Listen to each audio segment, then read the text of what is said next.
All right. Well, let's get started and people can catch up here. First off, just want to give everyone an opportunity to understand what we're trying to do here in this session on schema.org pain points. If you got to read the description, this was essentially just to sort of throw tomatoes at the schema.org cluster here at ESIP. Talk about your struggles, your pain points, frustrations with anything schema.org. That could be the guidance documents that this cluster curates on GitHub, which you can see on the shared screen there. Or it could just be the schema.org vocabulary itself or things that you're trying to do with schema.org that are frustrating. That could be on the publishing side, so generating the markup in your pages, or it could be on the harvesting side or the infrastructure side. This session here is really just about a very informal chat for us to talk and yeah, just ruminate on this issue. And that's the reason that we're here doing this is that we feel the cluster is really in a state where the guidance documents have largely not changed for a year or so.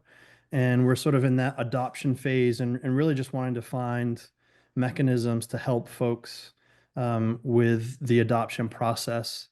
And so with that, if you're in the Google Doc, the first thing on the agenda is a highlighted issue in our GitHub repository. And so we're trying to put together a list of science on schema.org adopters and have that published and maybe even describe the state of that adoption. So it could be sort of like you're in discovery or fully implemented or partial or whatever. And so I'd encourage you, if you're willing to do that, just to jump in that issue and throw a comment in if you're a potential adopter or a current adopter, and just throw in your details about the website and sort of where you are in the adoption process. That'd be a huge help. And if you don't have a GitHub account, feel free to just drop a mention in the notes here, and we'll find it and make sure that that's included. Okay, so without any further me talking here or ado, let's get into it. We just kind of want to open it up to the floor to hear from the community on your schema.org pain points. So anyone want to start the discussion?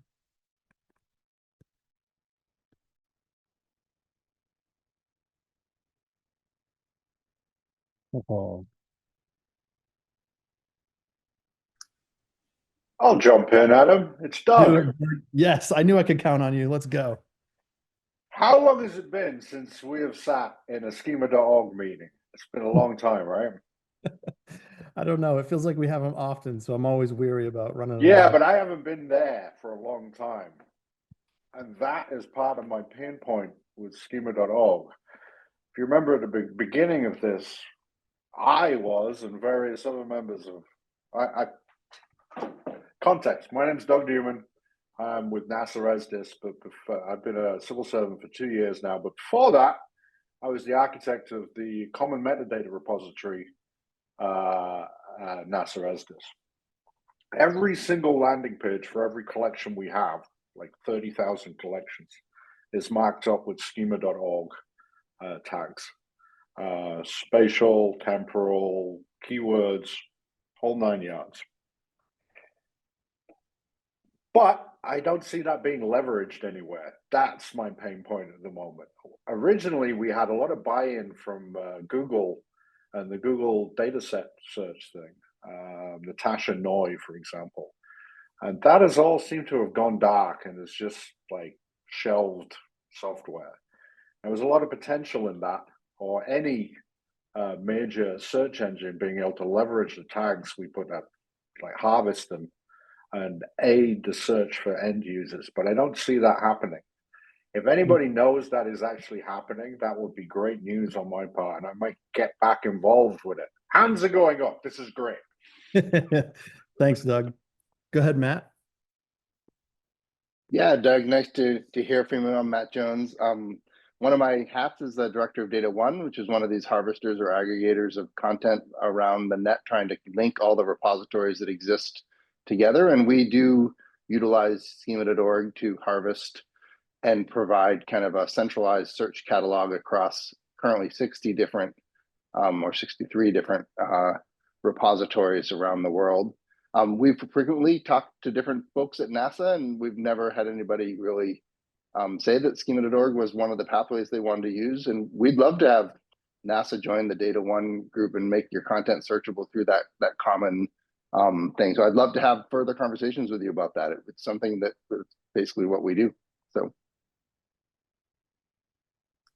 I can do that. Yes.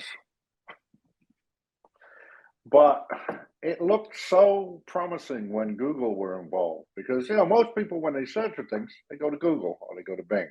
And that direct line from Google to the Google data sets to whatever search engine, in our case, it was Earth Data Search, that direct line linked together with schema.org tags was a very, very attractive prospect that never happened.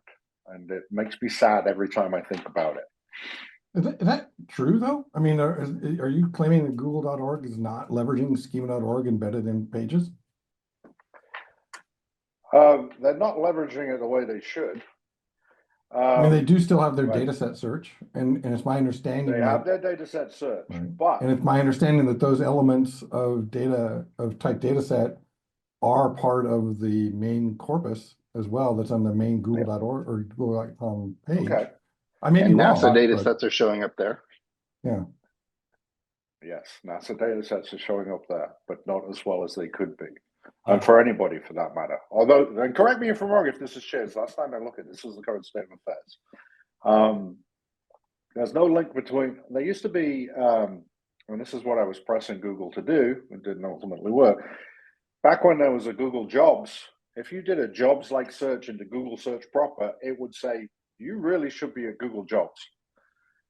Providing that linkage, if you go to Google Search proper and type in rainfall Amazon 2022, they should then be saying, you should really be a Google data set search, which it doesn't. And then if you happen to discover Google data set search, the last time I checked, the only thing it was indexing were the keywords. It wasn't doing spatial or temporal indexing. So the only way I could use a temporal constraint in Google searches was actually mentioned in the description of the data set, not in the spatial or temporal tags. Now, admittedly, that might have changed, but last time I looked at it, it hadn't. That is an issue, and they've said that they're not going to have all the different search facets that different groups might necessarily want.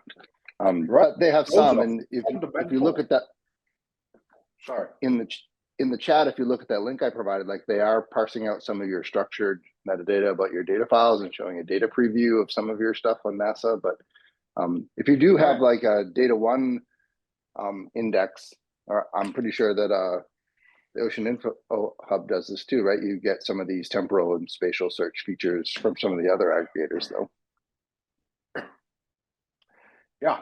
So spatial and temporal are crucial to the game we're playing. So it was very disappointing that they didn't add that feature, because what Google brings to the table, what they used to, and what we're catching up with, is that very powerful natural language parsing, to be able to take a natural phrase and translate that into a spatial and temporal constraint, for example, and then leverage our tags to find out exactly what data they're interested in.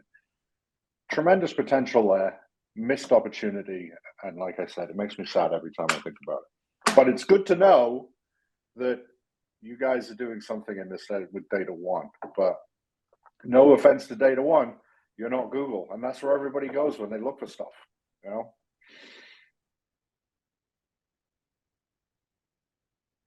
We have some. How's that for a kickoff, Adam?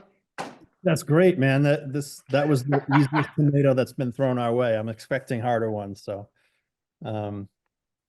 folks from the chat, there's some good side discussions going on. Anyone want to elevate any of that content? No, I mean, just like what Matt contributed, I put in our link, and I can provide that into the issue as well. We've got about 50 providers through the UNESCO Otis project that are publishing schema.org, JSON LD for a range of types. In addition to the data set, they're doing courses, organization people, things like that. And then we have an old version of the search. That's what I put in there now. We're working on a replacement for that. That'll actually, one of the things we're focusing on is improving the spatial temporal faceting and search aspects of that then, so that we can get to that information. So we've been working with people to put in better space and time elements into their documents.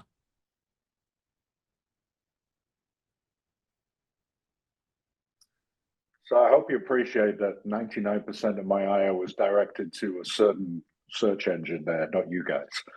Yeah, for No, sure. no, we didn't take it. No personally. worries. And I think one of the things that could come out, we have had extensive conversations with Google over the years. The Schema.org cluster has met with them a number of times, and some Google representatives have come to some of our meetings. One of them even gave an ESIP keynote a couple of years ago. So we could reach back out to Google and like revisit this idea. I totally agree with you that space and time search would be really important, and we could try to put that back on their radar and see what they say.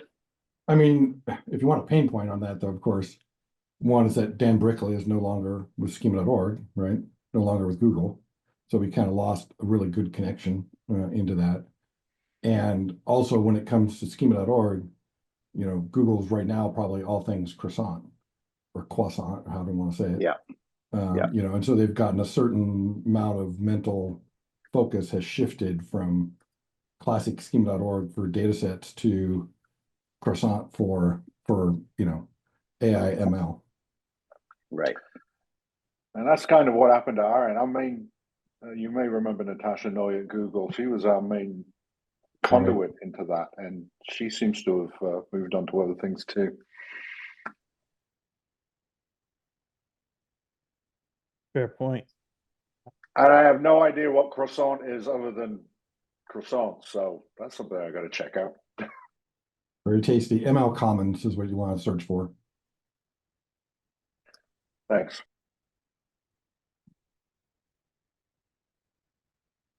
Right. Gpeng in the chat just asked, croissant is schema.org based. Is that correct? Does anyone know? Correct. Yeah. Yeah, it is. And it's basically schema.org type data set based, but they've provided quite a context. You know, they've added a context on top of that. And yeah, that's a pain point in of itself in some ways. Well, they did something similar to what we did, right? Which is they added in some other preferred vocabularies that they want people to use for particular facets of data sets in a similar way that we did on the social guidelines. Yeah, although they added in elements that I thought were kind of basically same as things that already existed as types and properties in schema.org. Yeah, But- yeah, that was annoying. Yeah. But I mean, still, it's impressive. I don't want to say it's an impressive group of people doing an impressive thing. It's focused more on obviously ML AI type aspects. That's great. But it just means that I don't think Google's going to spend a lot of time on type data set writ large right now. So two interesting comments in the chat here. One, Karen Stocks, instead of throwing tomatoes, threw some flowers our way. So appreciate that, Karen. And then Emily just brought up an interesting point. Maybe we can talk some more about that. And so Emily says, just as a user, I'm finding that the AI overview is increasingly replacing schema.org for overviews on Google, which is super frustrating since lots of the time is just making stuff up. Anyone want to comment on that or? I mean, I think that right now, I'll just make a quick comment on it right now, is that I think a lot of things you're seeing early on in terms of the generative AI approaches, you know, it's still early in the game, and there's a lot of effort behind the scenes in terms of RAG patterns, graph RAG patterns, agent patterns, things like this, that I think really are trying to focus on bringing structured data back into that context to kind of constrain the creativity that we sometimes see in the LLMs. And so I think that in some ways bodes well. I think that as these LLMs get more popular and they're used for those kind of summaries, the desire to leverage knowledge graphs is going to increase in order to try and constrain them and get them, back to solid facts and solid information. So in some ways, I think the LLMs are an opportunity for structured knowledge graph data. Glass half full.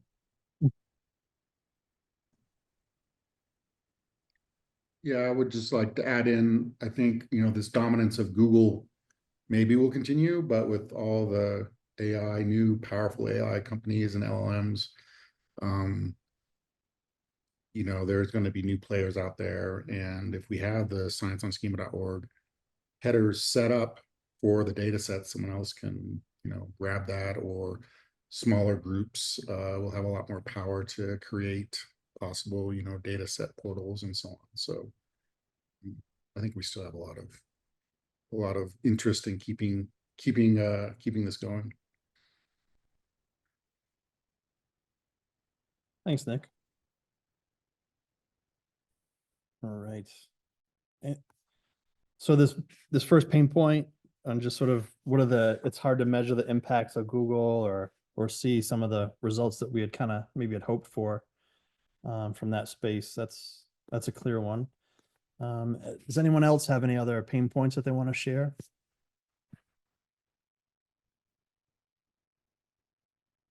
All right. I see Karen with her hand up. Go for it. Thanks. I think schema.org is really, really good, but it's not magic. And I think one of the challenges of implementation is it doesn't really shortcut the whole controlled vocabulary semantics part. So if we want to put in keywords of, what kinds of data we have, what parameters are being measured, there isn't currently that I've seen a lot of guidance. So we're kind of just trying to figure out the best way to make it, user friendly, but still sort of adhere to some standards. But we're trying to make those decisions, and I think some community guidance or community consensus might be helpful. That's a great question, Karen. Yeah, I think as part of the group, and I'll let others from the cluster chime in, and other folks obviously on the call, is that we tried to stay away from hopefully not picking too many domain vocabularies and be prescriptive in that way. But certainly that's a space that maybe our group or another cluster at ESIP might be better suited for, and maybe there's a collaboration that needs to happen to sort of target certain domains. I'm curious what the community thinks. Yeah, I would just second that and say that I think that with the schema.org recommendation guidelines, we were trying to not be discipline specific, and the vocabulary choices are inherently, specific to different subdisciplines within the ESIP broader world. So I think the question is like, where's their right place to make those disciplinary recommendations on how to standardize data types and vocabularies and stuff. Probably differs for different subdisciplines. Like within oceanography, right, there are a bunch of consolidated standards that are in use, right, Karen? Yeah, and there's good, like the NERC vocabulary server does a really good job of bringing them together. But we sort of play in the ocean world, but then we also try to connect to geocodes, which is more non-ocean earth science writ large. And I completely understand that, like the schema development, you guys don't want to get into being prescriptive about that. So it's not so much a tomato I'm throwing, but just sort of an awareness that there's other components of work needed for sort of the implementation to reach the potential that we're hoping against. Karen, would you like to see us sort of help in that regard, or?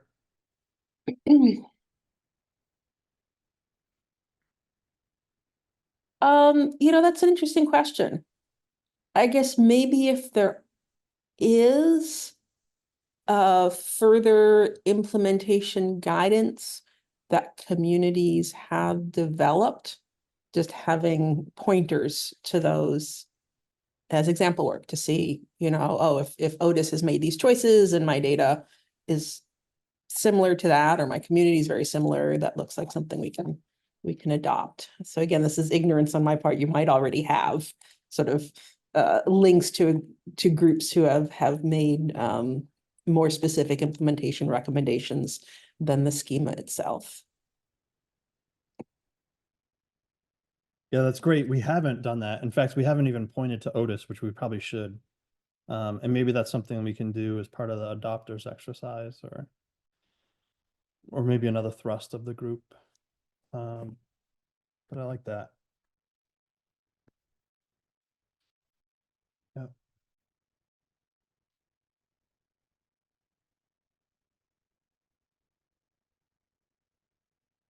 Adam brought up an interesting question about are there other resources like scienceonschema.org, but for research software? I was just curious if we wanted to get into CodeMeta at all.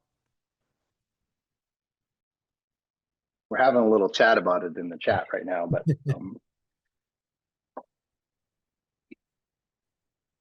yeah, same but different, right? Hmm.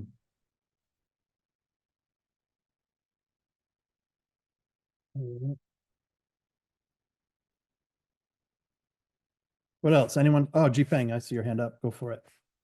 Thank you. Along what Karen, can you hear me? Yes. Okay, cool. Along what Karen was talking about, I was thinking the ocean group, the community, they actually have a repository they call the best practices. So I wonder for this group, if you have either maybe on the GitHub or something, have a use case or best practice that people can develop over time and deposit there. So it's like a one place people can go there and look at the what so far the best practices by different communities, because sometimes sifting through documents to find that particular one can be challenged.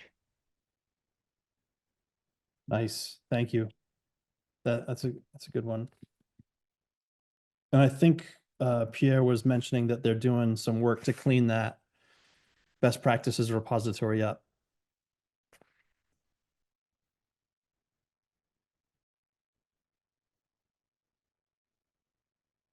Thank you for that. All right. Who's got a harder tomato to throw? We're encouraging any and all. Y'all being too easy on us. It only gets fun if you got some good ones to throw. Here we go, Dave. Thanks. Well, it's not really a tomato, but oh, it is kind of. So it's hearing Karen talk about the vocabularies and so forth, which are still very kind of arbitrary. They're very organic. The vocabulary terms that appear in schema.org. It seems like there may be an opportunity for the existing aggregators of schema.org content to sort of bubble up the vocabulary or keywords terms that have been harvested and sort of make those available to data or data curators, so that there's a bias or a preference for using existing terms rather than creating new ones all the time. I'm not explaining that very well, but it seems like there's a self-learning opportunity there where people are reusing terms from the community rather than trying to create new ones all the time.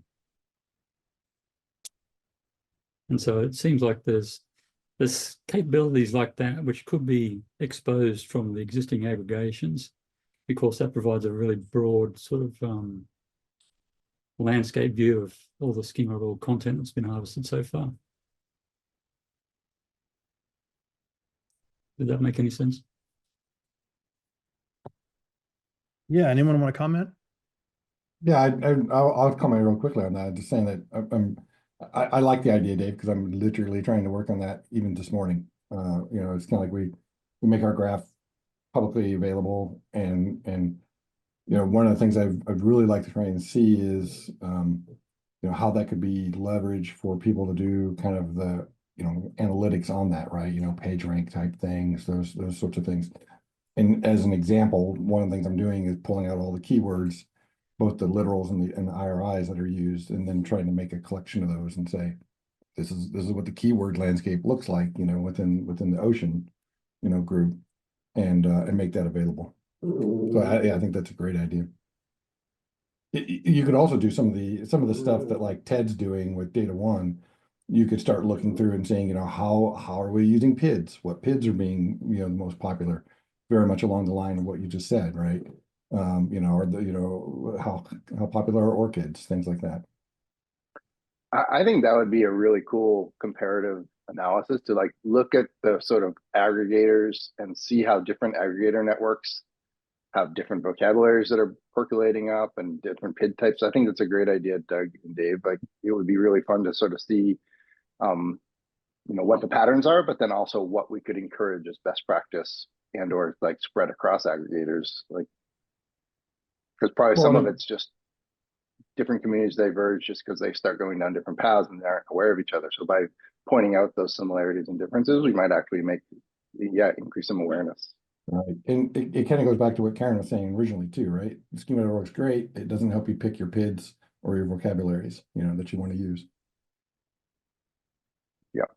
There are some other groups that have done this like a little bit more. Like I know the LTR network has had a long-term emphasis on controlled vocabularies, and they have an LTR controlled vocabulary working group that I believe has, you know, sort of consistently produced, you know, some best practices for their communities and stuff. So there's things like that we could rely on as well. John. Go for it. Yeah, you know, the thing about PIDs, of course, and schema.org is that, well, you have to have them in the first place. And so the schema.org problem is not a problem with schema.org. It's a problem with getting those PIDs from researchers in the first place. So, you know, I don't really know what to do about that. And that's probably not anything to do with schema.org per se, but it is a thing that makes it harder to make schema.org that can be as useful as we'd like. And, you know, how can we, if we can't get that information from the researchers or from the remote repositories or whatever, then we can't make our graphs, our networks as robust as we'd like. And that's just an overarching problem as far as I'm concerned. Right. But it kind of goes back to like what Dave was saying too, right? It'd be easy. I mean, not easy, but it'd be feasible for me to look at our graph and say, how many type people do I have and how many of those have orchids or don't, right? And just highlighting that might be a situation. Yeah. Might be a situation of being able to say, this is how popular that is in our particular community. Yep. I think we also see some challenges around this where we might have networks that have picked best practices for vocabularies or PID types, but they're not fully through the implementation. Like we have a lot of groups that have, for example, picked orchids for new content, but haven't been able to go back and really, you know, populate all of their historical records. There's sometimes many decades of stuff that you can't get an orchid for a historical person, and or it's just really difficult to go back and back populate a legacy catalog. So I think, you know, we might see these changes being fairly evolutionary as people, you know, pick up best practices and implement them in new content. Getting the older stuff is harder.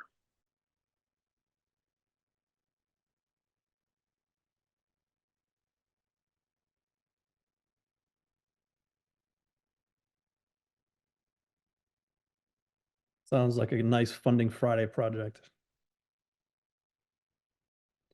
If I can stir the pot as the tomato dodger.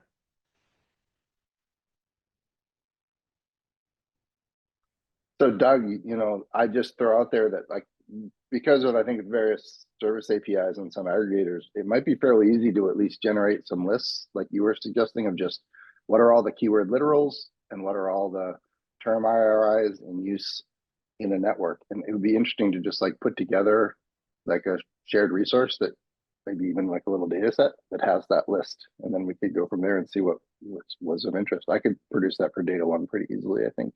Yeah, and I could do it for the Otis OIH stuff as well. Yeah, no, I agree. It'd be interesting too to use it as an opportunity to explore how well or how easy we could do this with each other's resources, right? I mean, one of the problems with graphs is that they don't prevent stovepipes, and so, you know, you see things like, you know, the Proto-OKN work and Otis and Data One and things like this, and it's kind of like, how well can we really interoperate together, even when we're using schema.org as a core vocabulary? That'd be something worth exploring. Go ahead, Jupeng. Hi, I like to add to that.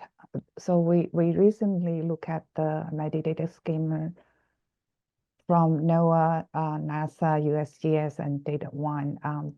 The overlapping a lot, and they tend to have large footprint to schema.org.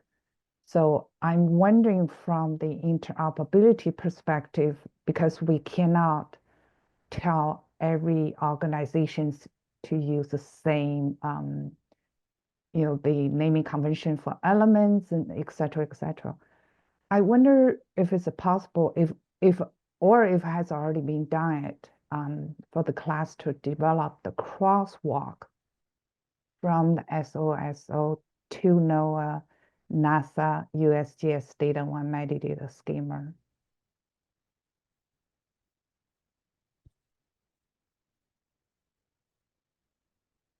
I do understand it's extra work. I'm just kind of curious because I think that will be something make it easier for the records cross agencies to be more interoperable.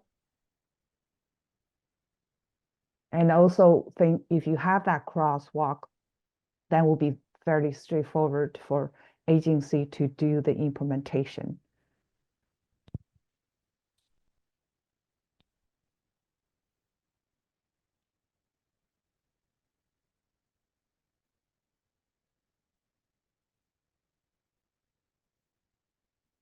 Any thoughts there? There was an RDA working group that worked on a crosswalk, but I'm not sure it's crossover to the metadata scheme as you're mentioning. Jupeng, actually, you're probably well aware of that group too. You're talking about the RDA metadata one? Yeah. Yeah, they did. They mostly are the European schemas, not so much earth science focused. Hmm.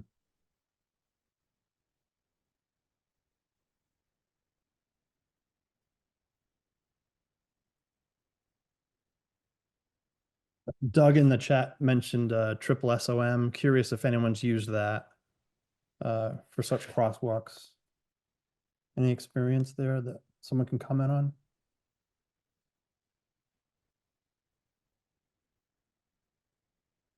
One last thing, and I think the World Fair project, and they're doing the cross-discipline, the world interoperability one. I think in the end they come down to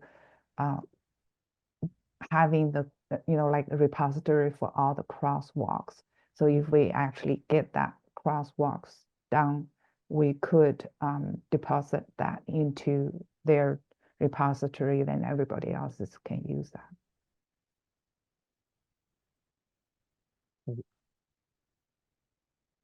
So Doc, for the triple SOM, do you have a example or some references, a link that I can take a look at it?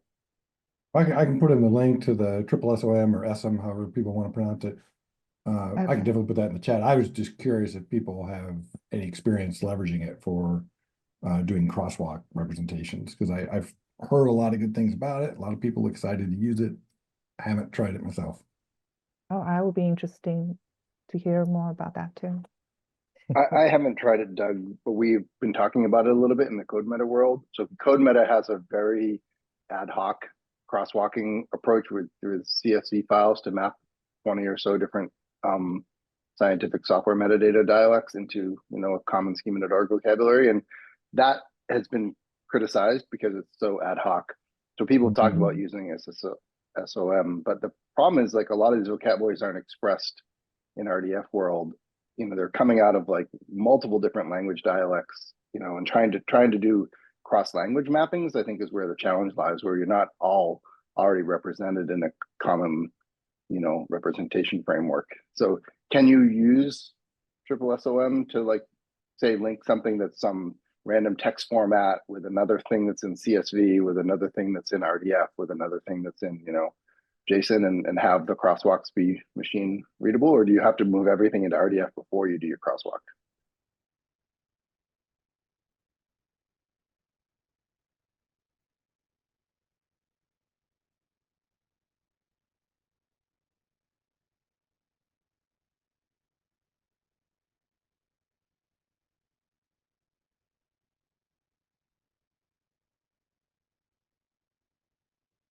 Thanks, Leslie, for that content there in the chat.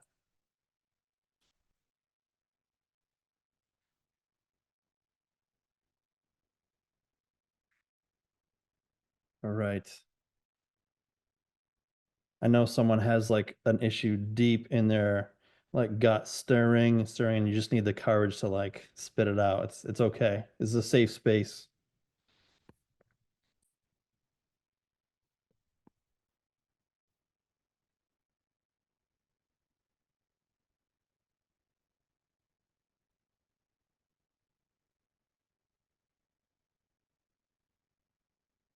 So Adam, I'll relate a couple things that have been happening on the Data One side. So we've been, increasingly seeing the use of schema.org as the main way that new members want to join the network. Like it's pretty much most of the new members now are want to come in that way. And some of our existing members that used to use other metadata schemas to come in have now switched over to using schema.org. So we're in that sort of process. So it's very active.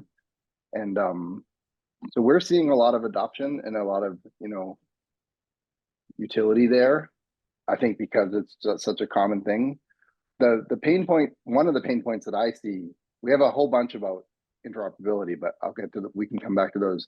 The one that I see is that schema.org records are almost universally more depauperate than their associated ISO or other records. And so our ability to discover and search the corpus, I think, is dropping because we're getting less rich metadata out of schema.org than we used to out of the other types of metadata standards. So it's something that I think, like from an aggregator perspective, I'd love to see how we could get people to adopt a more comprehensive metadata record and map more of their metadata into the schema.org record rather than do the really lightweight mapping that we see really frequently, because it would make discovery more powerful.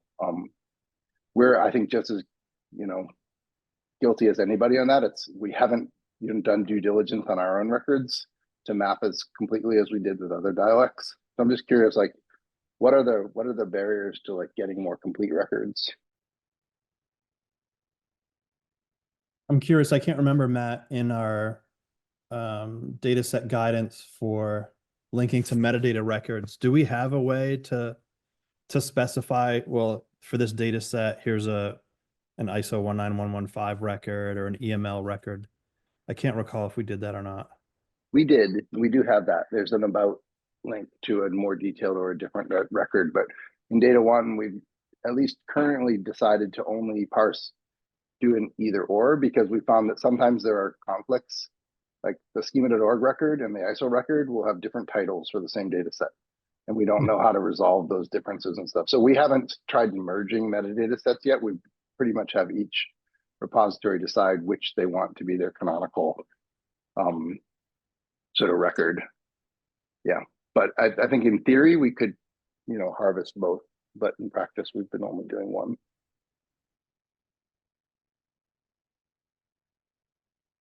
Any thoughts or comments from the community there?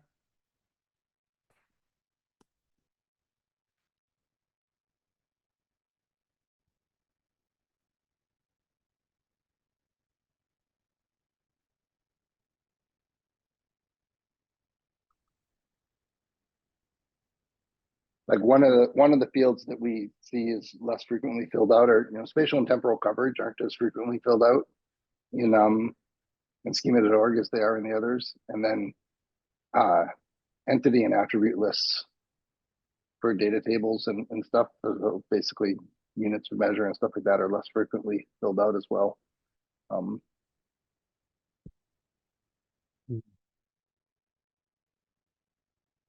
What was it? Variables and units? Yeah. I mean, anything where you're just diving a little deeper into the record, right?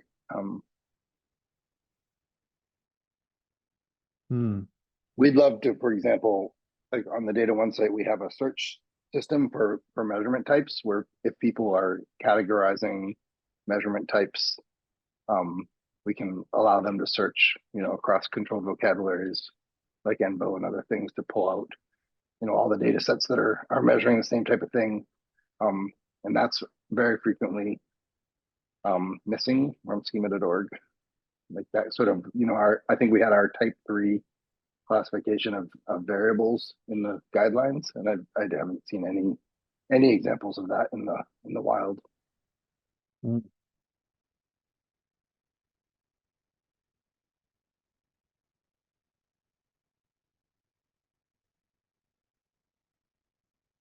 Makes me want to go check my own records there. Thanks for mentioning that.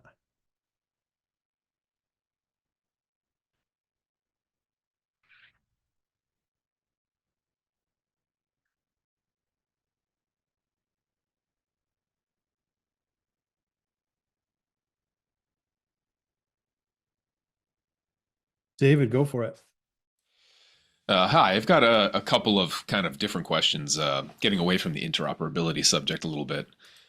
I'm wondering if there's any way currently or any intention of providing a way of specifying different levels of analysis within a data set, or if that would require different data sets, by which I mean data can have kind of different representations consisting of, the raw unprocessed data, the processed interpretable result of it, and then additional analysis can then be done on that to get some kind of, derived result. Are these separate data sets? Are these components within one data set? Or is it kind of up to the repository manager to figure that out, how to annotate that properly? Nice. Anyone want to comment? Well, I'll just point people at the provenance section of the guidelines, which does discuss source and derived data sets and how to indicate both versions and relationships among different data products. That I think most of the things you just mentioned, David, are I think talked about in that, as well as processing scripts and how you link execution processes across these products to sort of describe how you got from point A to point B with a workflow. Thanks, I'll take a look at that.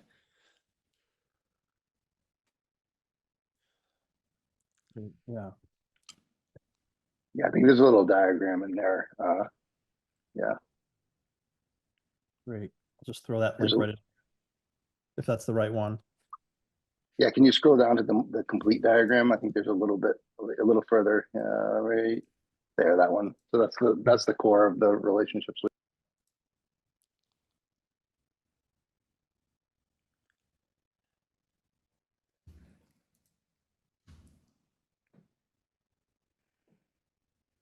David, would love to hear back if you take a look at that. Please feel free to throw an issue in the GitHub there. Yeah, absolutely. Cool. Thank you. I have another question, if I may, Yeah. while I Yeah, have the go floor. One of the main pain points that I came across when trying to apply schema.org or science on schema.org to our own situation was accurately defining the roles of people. And I think I may have mentioned this briefly in one of the cluster meetings. But with regards to that, if there is no existing, I guess, ontology or way of kind of correctly annotating people's roles and their relationships to each other, how would we go about addressing that problem? Is that something where, somebody needs to kind of take the initiative and get some like-minded individuals together and put together an RDA group in order to try to compile such a thing?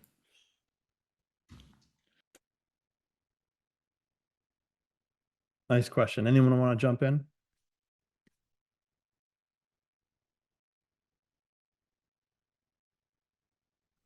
David, can you just clarify what kinds of roles you're talking about? Like, are you trying to map, like have everybody use a consistent role term for, say, a data curator role or something like, is that you're looking for vocabularies around roles, or I'm not entirely clear Yeah, what you're yeah. Well, um, vocabularies around roles that very specifically define an individual's contribution to a research project or the acquisition or the responsibilities around a data set. And I say that because I work at the National Mag Lab, an NSF major research facility. And for us, things like keeping track of who is the principal investigator, who are the co-PIs, who is the person responsible for data curation. All of these things are important to us because they have very specific meanings with regard to our policy and our legal responsibilities. So we need to very specifically annotate and track who's the PI. It has a specific meaning. Yeah, I see. Yeah, so some of those things, there are existing vocabularies, and we have a slot in the schema.org markup for designating, you know, the role of an individual, and they can be linked to things like the ISO rule codes that come from ISO 19115 or like the credit taxonomy. So there would be ways of doing that. I think that the challenge, like this is like the one that Karen brought up earlier, you know, their different communities have standardized on different vocabularies for these types of roles, and we didn't specify which people should use. So I'm not sure exactly what we should do there, but yeah, it seems like some groups might, like in the journal publishing manuscript area, people are sort of converging on credit taxonomies for some of those roles, but within the data world, there's probably more variability. I don't know. And maybe it's the kind of situation where no single taxonomy is going to correctly identify or, point out a person's roles and responsibilities for every possible discipline. Because I've looked into some of these taxonomies and found them to be kind of inadequate for how we would need to annotate individuals' roles. But our use case is very particular. Yeah, it sounds like an opportunity to push a proposal up there. Yeah. David, is there a vocabulary that you currently use, or is it sort of an internal controlled vocabulary there?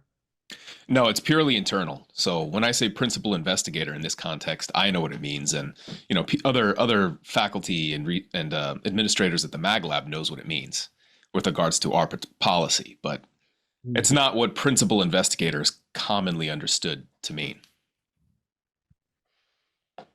Okay. Right.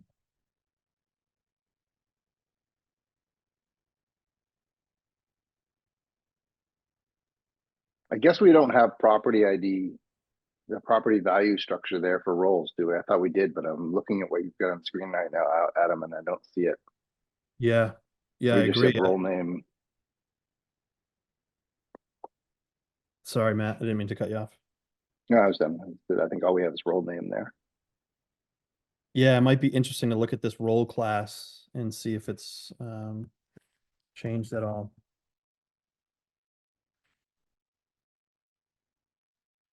Or if we could, I guess we could use identifier. I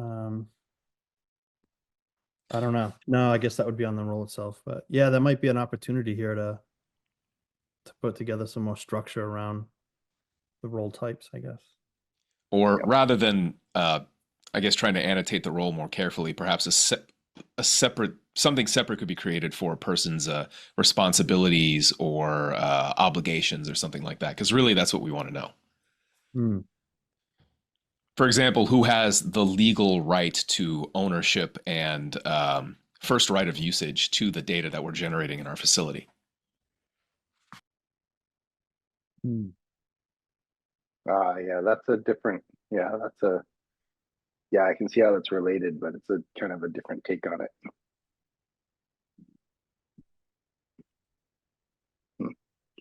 So I guess I would encourage you, like, if we can articulate what the need is, you know, it might be easier for us to sort of get a community discussion around it on one of our schema.org so calls, like if we can get even a proposal or even just an articulation of the problem that needs to be solved. That would be a good starting point to start a discussion around it. I'll try to put something together. Awesome.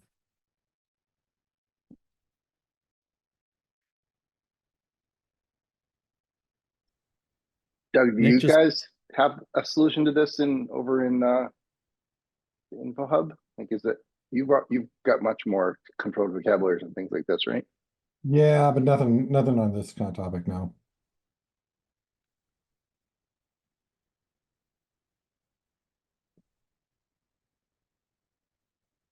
Nick was asking in the chat if Orchid had a role taxonomy. Does anyone know?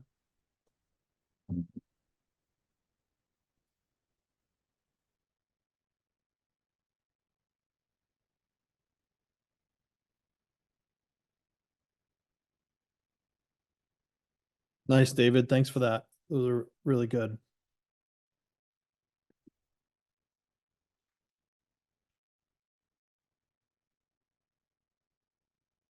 Yeah, and I'd love to hear about the provenance stuff, David, if it works for you or not. We have provenance indexing in Data 1 for other metadata dialects, but we haven't actually added it into the schema.org search that we have. So we haven't seen provenance records in schema.org yet coming in through our harvest. So if they started to show up, then we need to add it to our search index. So yeah, I'd love to hear if that's workable for you. Yeah, we'll need to make it work at some point because it's very interesting for us to maintain our kind of unprocessed data because theoretically we could mine it and reprocess it for better results in the future. So that's the primary reason we want to maintain it and annotate it properly.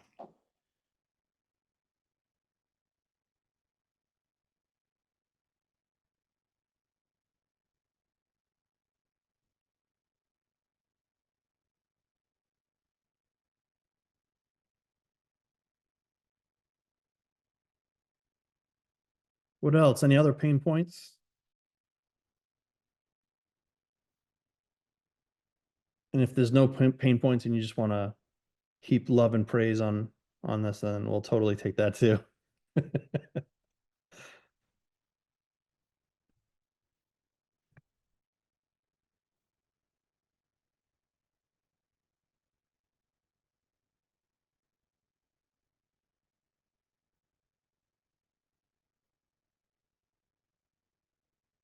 Or maybe we can reposition the pain point and just talk about where you'd like to see the group go.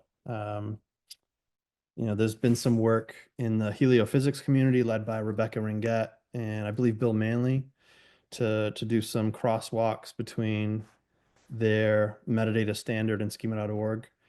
And so they're leveraging the cluster to do some of that work during the telecons. But I'm curious if folks have directions that they want us to go in. Now would be a great time to bring those ideas up.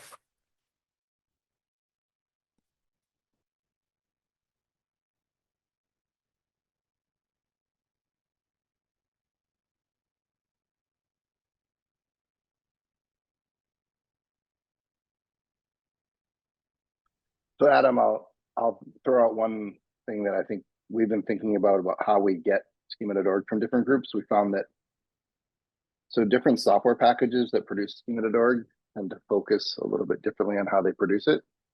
So like one of the things we just recently have encountered is that the GeoNetwork package doesn't produce identifiers as part of its schema.org output.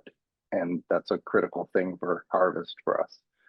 So I was thinking about on the adoption side, one thing we could be thinking about as a cluster is going to all these different software providers that provide repository platforms and trying to work on getting them to be, to take a pass on consistency and interoperability between the different implementations and try to get other groups to like do SOSO compliant schema.org outputs from the different platforms, which would then I think make it easier for everybody's stuff to be more comparable. Nice.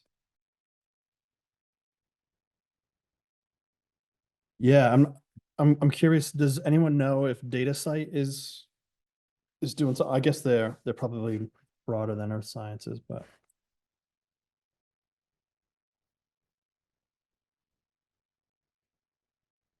I like that idea.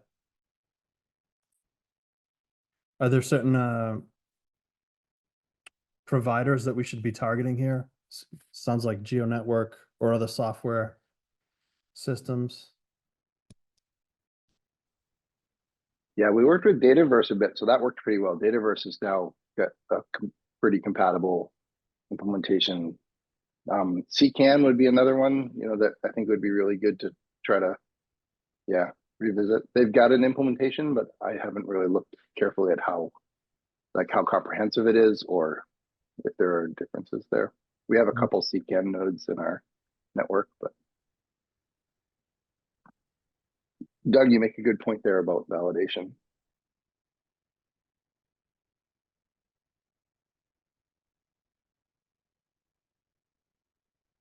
Yeah. And we did have some shackle shapes. I wonder if they need to be updated, or maybe we need to formalize that work and build out a test suite. Or is there one at Otis that we could? There's not one at Otis, I mean, that we can leverage, but I mean, we use Shackle, but just kind of internally. So it would be interesting to have a more formalized approach to that, and be great to you know, establish that at SOSO, and then we'd probably model ourselves after that approach then at Otis. Yeah, we would do that too. We've been using a variant of the Shackle shapes that are in the SOSO repository for Data One, and then Ian put together like a validation thing to sort of see if minimal requirements are met for a record to be in the network. So I think having agreement on those Shackle shapes and getting them to be more comprehensive would be really, really helpful. Yeah, that sounds like what we're doing too there, Matt. So Nice. Let's put a flag in this here. and I think then, you know, that's something that then you could take to people like GeoNetwork and others and say, hey, you know, can you you know, work against this? So,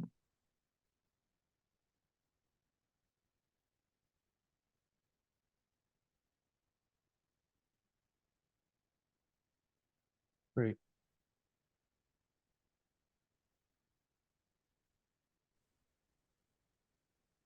The first pass of that was a Funding Friday thing to Dave and you, right, Doug? Or I forget who was I think involved in Dave, that. I think Dave was the main Yeah. instigator of that.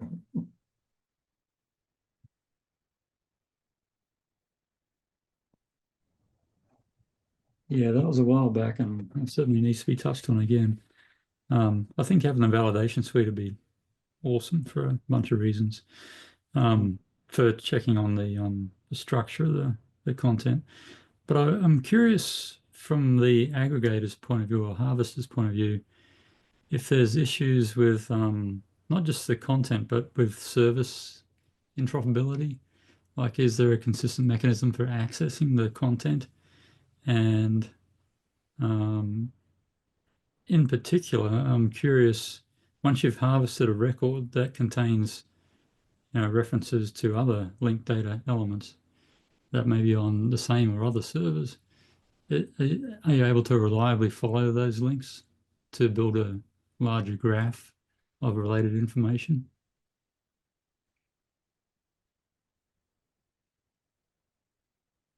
And if not, is that another opportunity for some higher level validation, which is kind of the machine interoperability and the sort of network readiness of the content? Dave, I feel like this is a leading question because you wrote our implementation of this, and I'm like, I don't think we're following that, right? I think we're kind of just like staying within the schema.org record that gets passed to us. Are you like, should we be trying to follow other, you know, linked data references in the schema.org record? Is that what you're saying? I'm not sure. So from the perspective of Data One for harvesting the content we were looking at, you know, that we are getting, you know, fairly complete references or descriptions of the data sets, right? And so in most cases, there's not really any need to go beyond that. But, you know, this is all linked data. And so I think there is a potential, at least, for building up a much larger graph of information, related information. And I'm just curious if anybody has been trying to leverage that. And if so, or if not, was it because there's service interoperability issues? Yeah. The groups that I've seen that are most, I think, effectively been putting together really big linked data graphs are some of the Australian repositories that have really embraced linked open data. And I haven't been staying on top of that right now, but it feels like maybe we could learn something from that. Like, yeah, there used to be some ESIP representation. Trying to remember, Elfie, wasn't that the project that did that down there? Yep, that's one of them.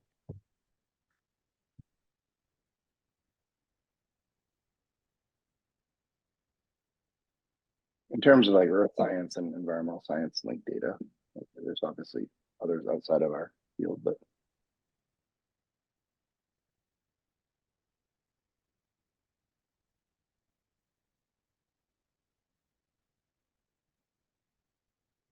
I guess one area that would be potentially quite useful is that in like a schema.org record, if you wanted to point to a person, for example, in theory at least, you should be able to just drop in the ORCID, and our system should be able to follow the link, the URI for the ORCID to retrieve the information from the ORCID service to flesh out that record.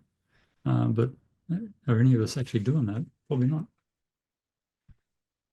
And does ORCID actually support that capability? yeah.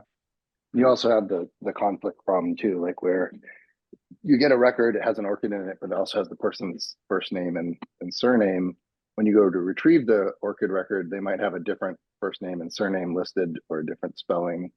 And then the question is, as an aggregator, which do you use, right? When you get conflicting properties for a core object like that, right?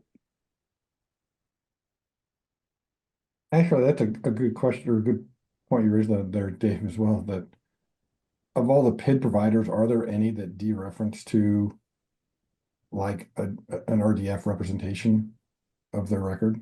I mean, can you dereference an ORCID or to an RDF representation of the metadata?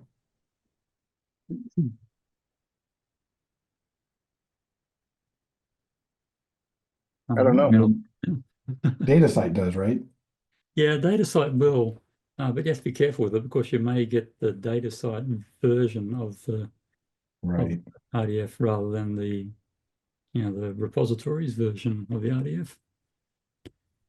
But to do the kind of graph completion that you're talking about, in some ways, getting the PID community on board to providing at least a content negotiated representation of the metadata for a PID in RDF would be nice. Yeah, then you get into content negotiation, then it's like, well, what profile do you want? Then you get into the link headers and all that sort of stuff. No, I know. It's a mess. Yeah, it's a mess all the way down.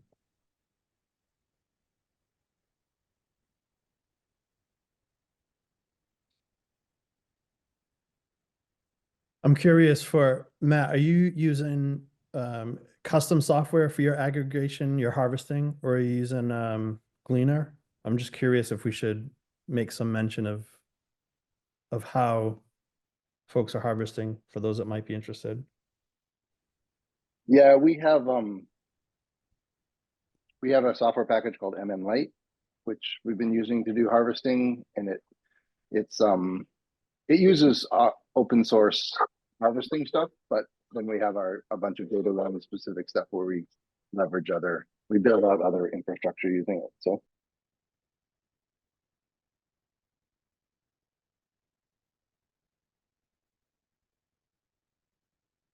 So we have looked at Gleaner a couple times, but it hasn't been what we've adopted. I don't know, Dave, you kind of went down this path. Maybe you can comment more on that. But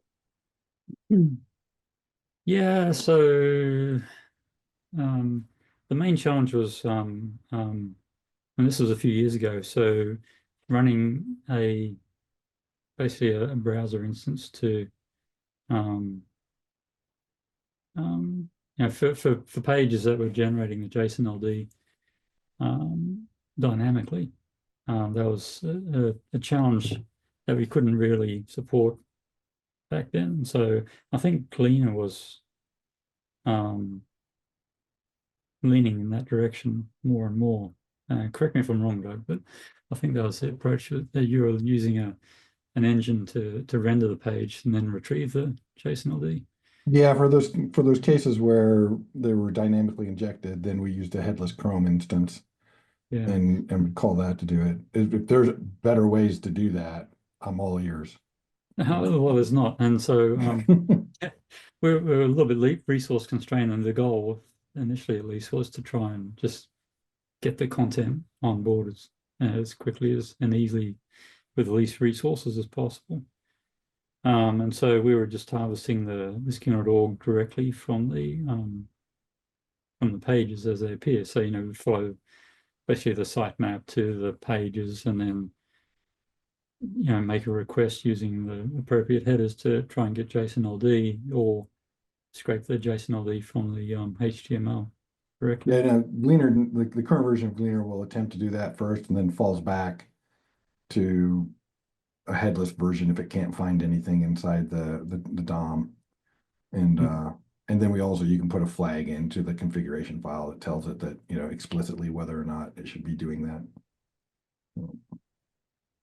But for cases where people are dynamically injecting the JSON LD, I've not found a better solution. I mean, you have to process the JSON, or excuse me, the JavaScript in order to get it. So headless Chrome is about the only way I know how to do it.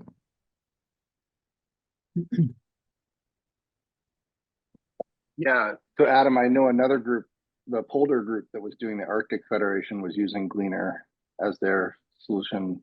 And I learned recently that I think they're going to switch off of that because they're struggling with maintaining a graph database. So they're basically resource constrained, and I think are looking at a different, trying to figure it out. Manish Madden in Canada was, trying to figure out how to maintain that software stack on pretty limited resources. So. And is Data One, are you guys using a GraphDB, or are you doing something else behind the scenes to manage that? We're not. We have worked with a graph database, but we haven't put it into production. So we have right now our approach is we retrieve and store the original records, and then we parse those, run them through a graph processor. So basically we run them through a graph query and then do a bunch of Sparkle queries and serialize the results into a Solr index. And what people are searching are materialized results of graph queries that we've sort of reified. So that's, the approach we've been taking. We have a project called Slinky, which is to build a gigantic graph of Data One nodes. And we got pretty close to getting that fully done, but it's not in production yet. We've run into a bunch of sort of, it's that last 10% is like 90% of the work, trying to get all of the challenges worked out. So something we'd love to come back on. We actually just put in a proposal to NSF a couple months ago in December to work with some of the proto-OKN groups to build a hybrid large data graph. So we'll see if that gets funded. If it does, it's going to give us an opportunity to really revisit the large scale graph in Data One. But we'll see. Great.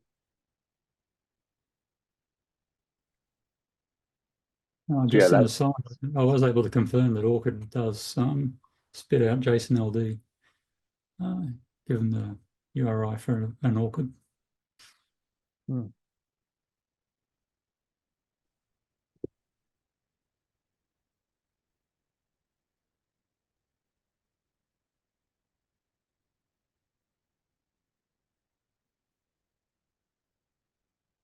That was over content negotiation? Yeah, exactly.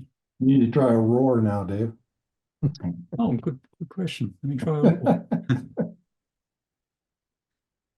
We should do like a review of Resolver services and see if they're spitting out the appropriate metadata and support for linked open data. For the various PID providers, it would be nice to know. Yeah.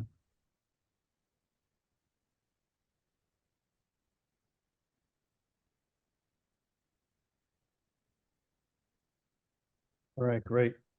Any other thoughts or comments, pain points, questions, comments?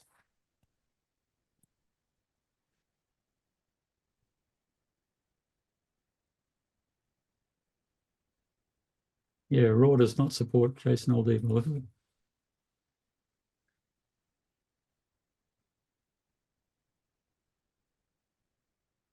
I'm curious if we have any, oh yeah, David, go ahead. Yeah, just one quick thing. And I apologize if I missed this, but as far as I know, in the existing guidelines, there aren't any methods for annotating facilities and instruments,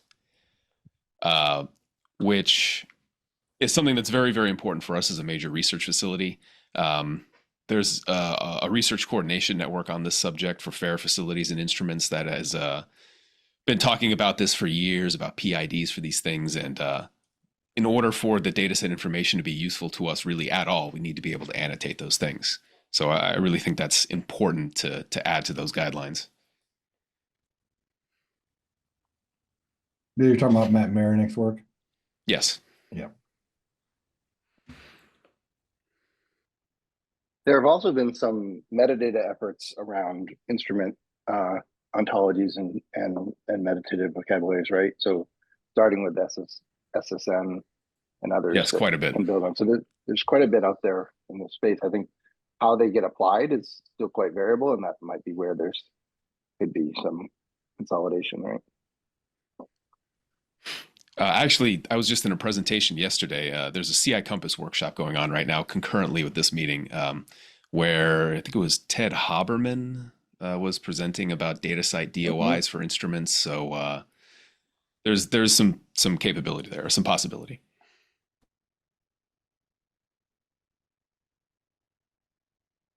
Yeah, but again, getting a DOI or a PID for the instrument is sort of orthogonal to what metadata and vocabularies get used to represent it, right? So I think data site metadata doesn't have a really detailed instrument section for vocabulary. So yeah. Yeah, I just want to be able to put, a PID in the metadata and be able to resolve it, But I understand your point, yeah. Doug, did Otis address facilities or instruments in their guidance? No, we haven't. I mean, organization, but not facility. And instruments is something that would be of interest to us as well.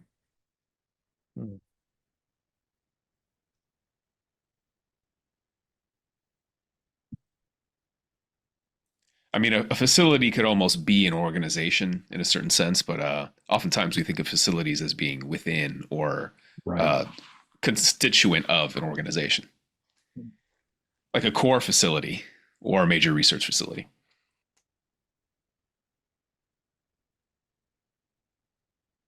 So how would you expect these to relate to the schema.org SOSA guidelines? Like, are you thinking that we need to change some of the guidelines around data set metadata to be more explicit about how instruments and stuff are included there? Or yeah, is there anything like a specific challenge we need to think about with respect to the guidelines? I think more specific guidance would be helpful. Because at Is least it a data set issue or is it a separate metadata, like another schema.org type? I mean, I guess that's a question of how the data should be properly structured, right? I mean, is the instrument and the facility something that is, along with the data set information, or is it something that exists on another level? I don't know.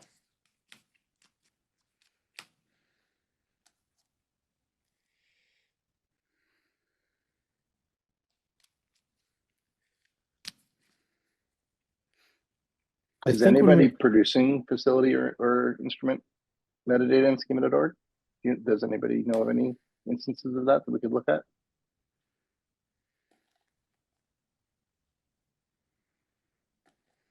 I think when we were doing the guidelines, we avoided instrument because it wasn't obvious how to connect them. But then I think these terms showed up, like measurement technique, which might have just been a URL, has been expanded to terms and other things. So I'm curious if that's a way or a possible pathway that we could utilize. I will also mention that even internally, terms like instrument can be a bit fraught because it can have different meanings. It can be something ephemeral, something more permanent. For example, in one of our facilities, an instrument is something that is purpose built for a particular experiment and only exists for as long as that experiment is conducted, and then it goes away. Components of that instrument may be reused, but it's not something that is stable. That sounds like a very disciplinary specific definition. Yes, it is. But just to, fundamentally, we can't even really agree on what instrument means. So I'm kind of giving you a difficult task here and asking you to be able to annotate it. For us, we do record, or we have available instrument. And it's useful to track instruments over decades in PaleoMag. These instruments stay around for a long time. For us, we have a measurement table, and something that makes the measurement is the instrument. But yeah, we don't put it in the schema.org yet.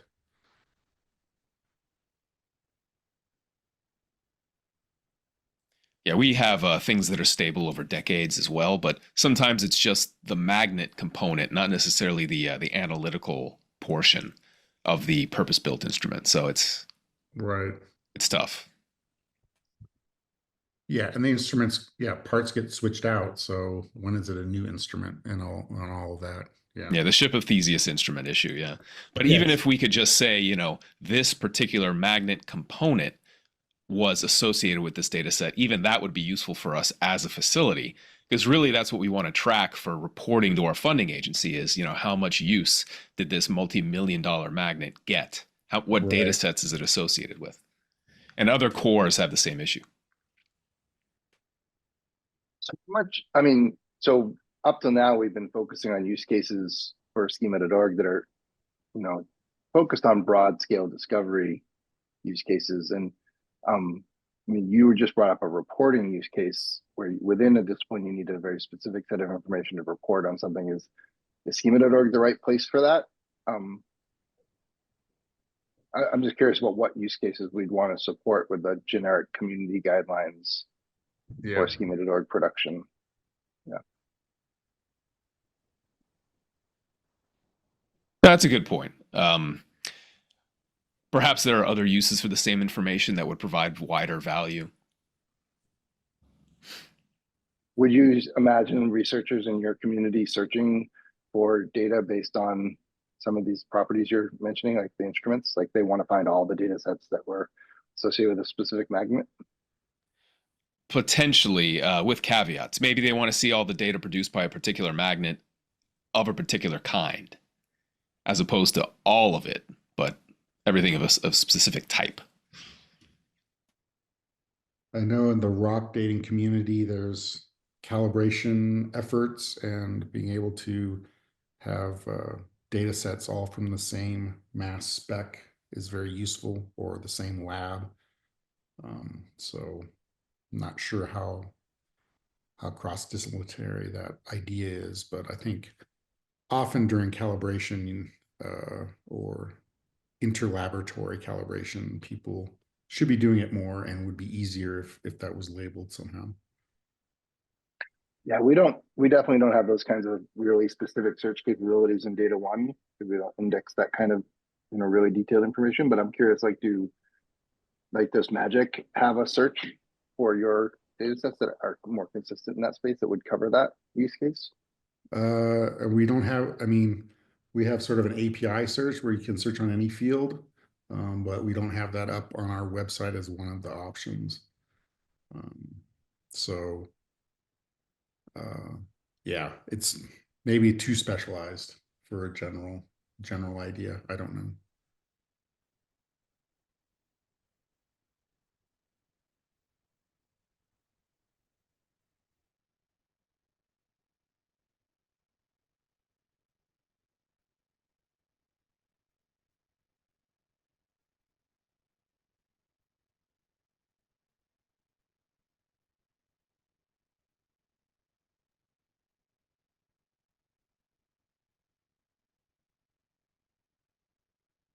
Right, any other topics?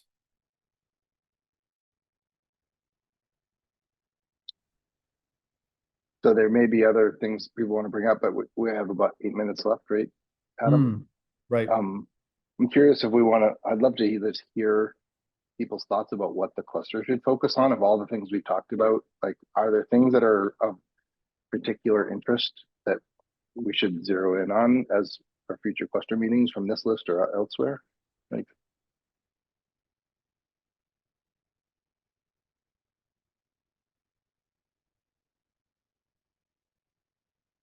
Yeah, so just as a quick review of the pain points, we heard, the difficulty to grok, the impact at Google was a big one. Looking over the entire graph for aggregates of keywords, that's more of like an aggregators. Let's see. Another pain point was the richness of the schema.org metadata, so just missing fields. Accurately defining roles. Instruments. What do folks think?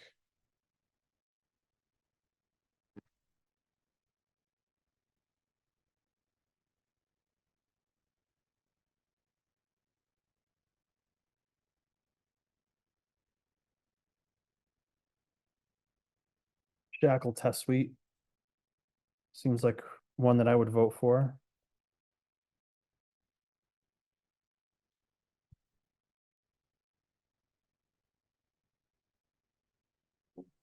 yeah, me too.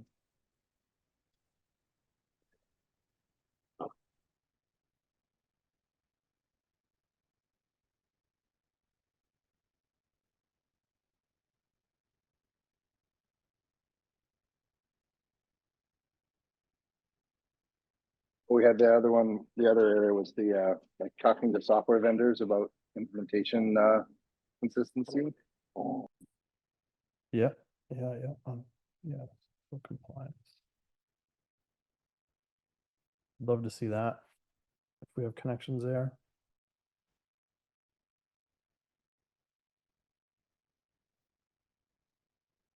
Curious if any of these topics would be enough to attract somebody to come to cluster meetings on a monthly basis.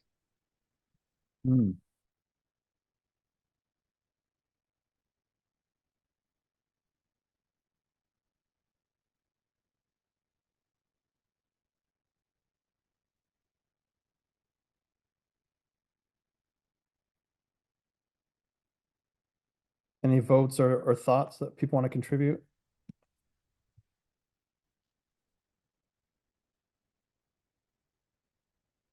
That's quite all right. I just mentioned that from my perspective, at least, I'm really interested in anything the group can do to sort of help promote the linked data approaches to things. So that includes like ensuring the consistent representation of the JSON LD with shackle or whatever verification mechanisms. Anything to assist with interoperability between different services, and just sort of general promotion of tooling to produce JSON LD as well as consume JSON LD and linked content, just to make that sort of vision of the sort of large virtual graph of related information a little bit closer to reality. Right.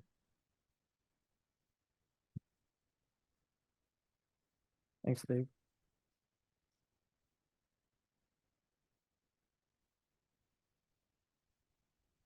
All right, well, I can certainly make GitHub issues for these 3 points in the repo. So if you want to come back, I'll link those issues here in this Google Doc. You can always comment on them later. Thank you so much for your time today and for your bravery and bringing your pain points to the group. Yeah, I really appreciate your attention and time and contributions. And if folks want to participate in the group, we meet on the 4th Thursday at 2:30 Eastern time. We have this living agenda doc, which I'll put in the notes, that has notes from all of our meetings spanning a while now. So I'll throw that in there for folks that might be interested. You can always find us on the ESIP Slack as well, at the schema.org Slack channel, and of course at the GitHub under ESIP Fed. I believe the repo is scienceonschema.org. So thank you for everyone. Really appreciate your time here. Enjoy the rest of the ESIP conference, and we'll see you soon.